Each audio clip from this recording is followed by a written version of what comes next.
Thank you so much for the opportunity to come here to speak with you tonight. It's quite an honor, actually, and it's really a privilege, and especially to have someone like Laura in the audience here with us, and to have Glenn also to send a video. I would speak with you in German, but this seems like a place where I should be able to express myself naturally, and it's a little difficult for me, so I apologize if English is not easy for you. I'll try to not speak too quickly. When I spoke with Edward Snowden this evening, he wanted me to convey a message to you, which I will read.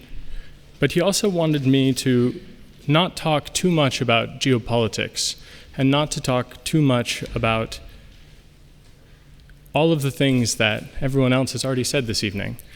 And instead, he wanted me to talk about individuals, to talk about people. He wanted me to talk about hope for change. And this reminded me of something that one of the greatest American whistleblowers to ever live is famous for saying, and that is Daniel Ellsberg. He said, "Courage is contagious." And I see amongst people here in the audience a number of people who embody that, Laura being the clear winner of that so far. And I think that it is important to talk about what each of us have as our personal agency. That is to say, each and every one of us has the ability to stand against corruption, to stand against war crimes, to stand against things that we know are obvious lies that are done in our name. And it happens for each and every one of us when we choose it in each of the actions we do every single day. It's a very straightforward and simple thing. And so it is, I think, important to think of this not as an issue of internet freedom, but as a question of our own personal liberties. And we must have a consciousness raising about our own role in this. So when we talk about spying on the internet, we should not pretend we are exempt from this, because in fact it is a question of spying on our very lives in every aspect of our lives, so as to be able to literally, in some cases, try to read our minds. This is something that each and every single one of us, I think, would reject in its core if we were to really, truly have an honest discussion about it. And so it is up to us to have those honest discussions with each other.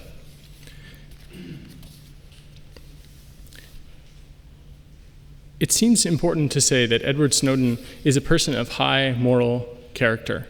I can't really imagine a person who would be better fitting for this award, not just this year, but almost any year.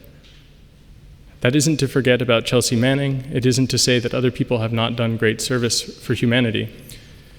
But when I spoke with him this evening, his first question was not about how things would go, but he asked me if I had slept. He asked me how I was feeling. And I told him that I was fine. And he said, "Are you sure?" This is a person who really cares about other people. This is a person who, well, he has been attacked and relentlessly smeared by the propaganda machines. He is a person who has thrown himself onto the gears of that very machine. And he has done it for each and every one of us. And I can't actually believe that it is true, in some sense, because it just seems so incredibly powerful, so passionate, and so beautiful. And so with that in mind, I'd like to read what he had to say. And I think that it's beautiful. The first time that I read it, I cried, mostly because knowing he is of such high moral character, it really rings true to me. So he says, "It is a great honor to be recognized for the public good created by this act of whistleblowing. However, the greater reward and recognition belongs to the individuals and organizations in countless countries around the world who shattered boundaries of language and geography to stand together in defense of the public right to know and the value of our privacy. It is not I, but the public who has effected this powerful change to abrogation of basic constitutional rights by secret agencies.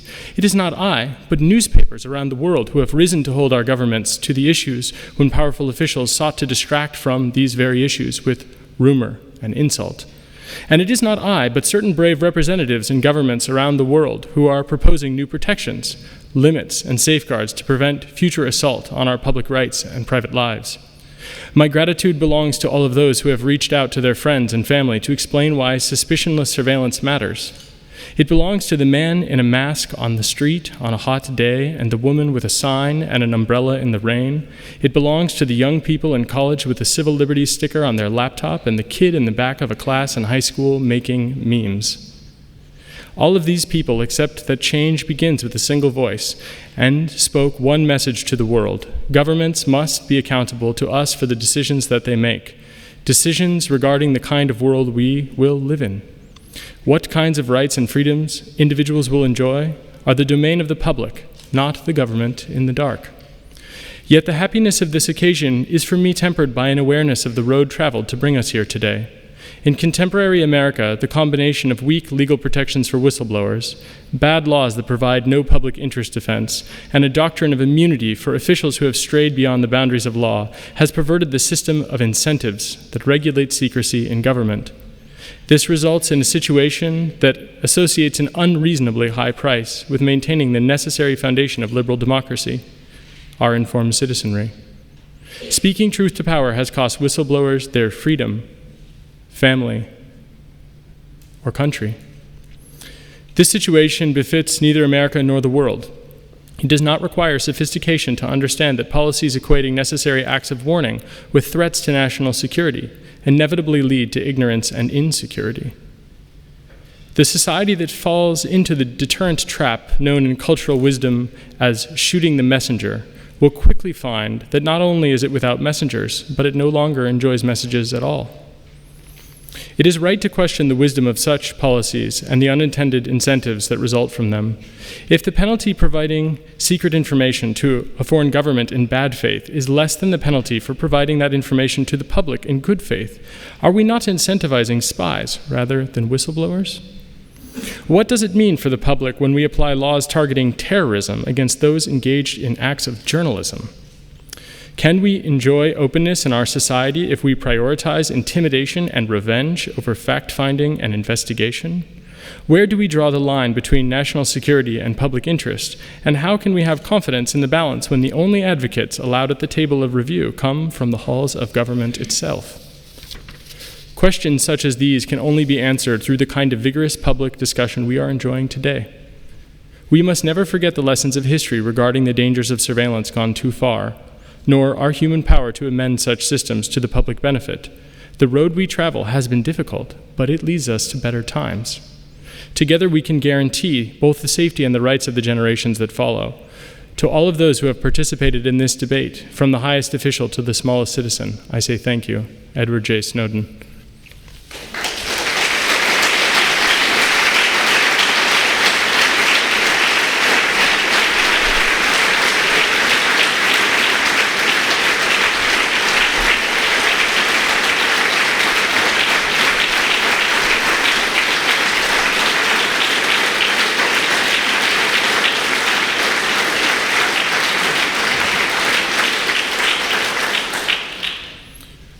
So he asked me also to try to contextualize this for Germany. He said that I might do a better job of it. I can't actually imagine that that is possible. It's hard, that's a tough act to follow. I think, though, that what he meant is something that many of us have felt. It is why Laura lives in Berlin. It is why I now live in Berlin. Germany has a history with these types of issues that is not forgotten, but is in fact carried forth and remembered today. This is something which is so important, because it is not that Edward Snowden or Laura's journalism or my standing here is against the United States. It is actually the case that we are American citizens asking for your solidarity and your help, because there are certain corrupt individuals in our government who have taken it, and they have done things in our name that are simply wrong. And so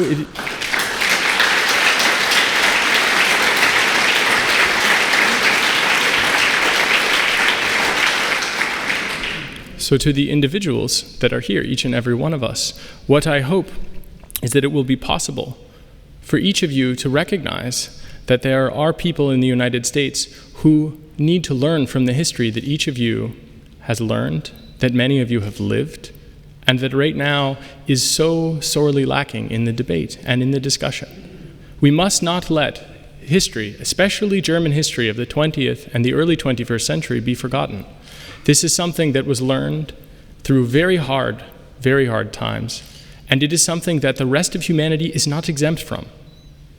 And so it is my hope that if each and every single one of you were to adopt an American, or simply to reach out as individuals, this is something that can create change. When it is a German that speaks to the world and says, these things, they scare me the same way that the Stasi-Versetzung scares me. When I see these things and they remind me of secret police action, when I see political crackdowns, when I see journalists being treated as terrorists, it reminds me of darker times. And to show what those darker times are, to talk about the relationship, and to talk about the progression past that, that kind of personal connection is something that allows people to move past their fear, which is controlling them now. And so what I want to leave you with is the same thing that Edward Snowden has left with me, I think, and with all of us, hopefully, which is that courage is contagious. And it is up to all of us now to follow on with what he has started. Thank you.